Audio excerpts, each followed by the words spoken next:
Ouchie, Yeah. ouchie, ouchie. Blade laughs it off, though. Blade, what's so funny, Bright Eyes? I'm expecting company. It's Whistler.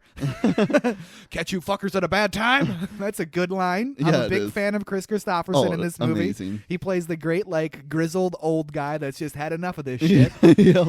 He plays a real. So it's definitely time to unload some machine guns. Oh, yeah. Unload those machine guns, like lots of and machine lots of, like, not to foreshadow the Matrix again, but lots and lots of guns. Lots of guns. And unlike the enemies, he's just blasting the shit out of all of them, no problem. No You know, problem. he's got no protection, no Right. face protection or vest or anything. He's coming in Arnold style, hip firing the shit out of all of them. And it works. Blade can't miss. Blade can't miss. Whistler, he drops a bomb in there, literally drops a bomb in there, and they all escape onto the subway with the world's longest trains. Yeah. Those subway trains go by for so long. They are not that long. They're not that long.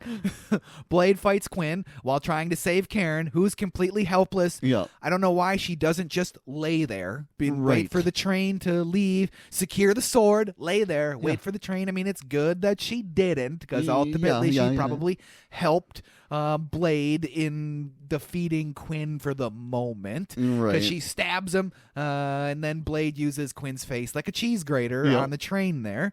Then chops off his other arm, and then he's like, I'm out of here, tucks his tail and totally runs. The other vampires, they close in, and Blade grabs the train as it goes by. And the number one grip strength of 91 episodes goes to Blade. Number 2, Pete's mom. Yeah.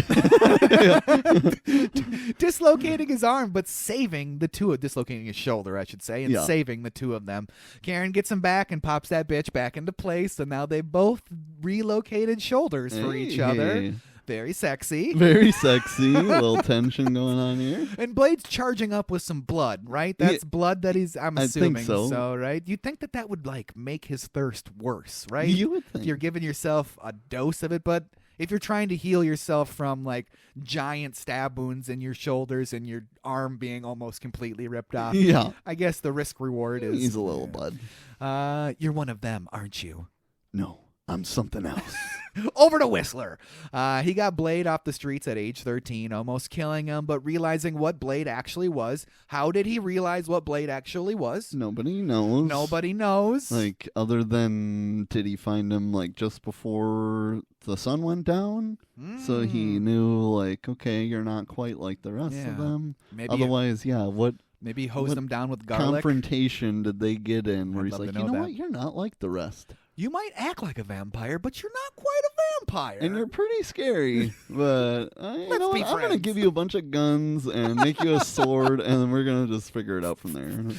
Oh my god. Like we said, Blade got all the positives of being a vampire and not all the negatives except for the thirst for blood.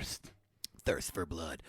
Whistler's attempts to find a cure have failed, which makes the fact that Karen is going to find one in the matter of a couple of days even more absurd. Yeah. Whistler's been working on this since Blade was the age of 13. Yeah. And Karen's like, I got this. Here we go. I got Cure this. it. I cured it. I cared it. I Scared. cured it. I cured it. And Blade's body is starting to reject the serum, and we've already established that. Well, why does Whistler hunt vampires? Because they killed his family. It's a Makes likely sense. story. You know, the vampire, they had a drifter come knocking at the door, and then the vampire was going to make Whistler decide who he killed first. You think if the vampire was trying to kill all of them, you would have killed the dominant male of the family before the rest of the family. Right. You would But think. that's okay. And how did he get out of that? How did he kill the vampire? Did his family actually get killed? We will never know. We will never know. I'm sure if you've read the comic book, you probably know all of this stuff, but I certainly don't know any of this stuff. If you did, email us, please. This movie does tailor to people that know the story. True. It really does. Yeah. So there's lots of questions for the average movie goer that does not know Blade's story. I watched this a while before we had decided we were going to do it with Lauren, and she loved it a lot, but she was asking me, like, where is Blade from? And I had to honestly look it up. I mean, he's like X-Men Right. type. Yes. So, yeah. Interesting. There's It's like interesting. no, you don't get that at all when Not you in watch this one. this. You Not have in no this one. idea. I guess if you want to try to keep it action-packed and to the point, you'd have to get rid of all that exposition, and they did. Yeah. Otherwise, this movie could have been easily probably 3 hours long. yeah. Right, and probably which- would not have been as successful. Nobody wants that. Well, it turns out there's something happening with the vampires, and Frost, that son of a bitch, is at the center of it. Karen and Blade have a heart-to-heart. Whistler told her everything, including what Blade is. You don't know me. I'm not human. You look human to me. Humans don't drink blood. That was a long time ago. Maybe you should let that go. I've spent my whole life looking for that thing that killed my mother. Every time I kill one, I get a little piece of that back, so don't tell me to forget. She's like, okay, I won't. I'm sorry. Never. Back to Frost and crew, and Quinn is nursing his injuries. That face, that hand, not looking good. No. Quinn wants to kill Blade, but Frost needs Blade alive. He's constantly telling Quinn, everybody, I need him alive, and they all want to kill him. We need him alive. God damn it. So be patient, Quinn. We have a lot to do. Frost needs him, obviously. Over to the beach and some sexy SPF applicationing. Oh, yeah. Frost grabbed Dragonetti. We don't get to see how any of that happened. Nope. Why is he in a suit? Why is any of this? Where did he abduct him from? Why is he alone? Why is he able to be overpowered? Why did nobody else care? All valid questions. all valid questions. Turns out, though, Dragonetti is about to see his first sunrise in person. Things are going to get a bit toasty. Ooh. What a death. Yeah. Reminded me of Hellraiser. Yep. It really did. Yep. That death is super gory. Yeah. The teeth pulling was hard to watch. Definitely. Very hard to watch. Dragonetti does take it like a champ, though. He does. He does not cower. He does not beg for forgiveness or beg for mercy. He just takes it. Like you said, he was almost expecting this to happen. It's the way it really felt. Is he knew this was happening. He knew it was an inevitability. According to some lore about vampires, they have psychic abilities. Is it possible that because Dragonetti is such an elder vampire that he has managed to develop psychic abilities? It's possible. To be able to see certain parts of what his future could be. And he maybe just knew there was nothing he could do? Nothing. And so he's like, I've been alive for 3,000 X years. Yeah. I'm ready to call it a day. Whatever. I'm ready to I'll let call someone it a named day. Frost kill me in sunlight. Sure. And have a nice day. That's all they really have to say to him. Sorry, old man, you just got a little long in the tooth. What? That was funny.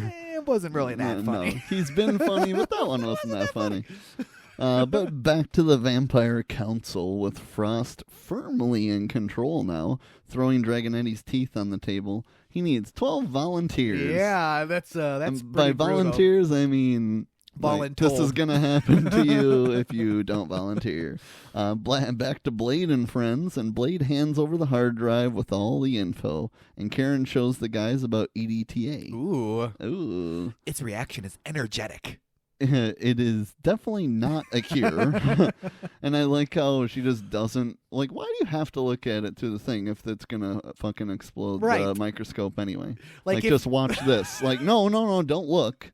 Just watch what happens. That's a very good point. Why didn't she just put some vampire blood in a petri dish and just do a couple of drops in there?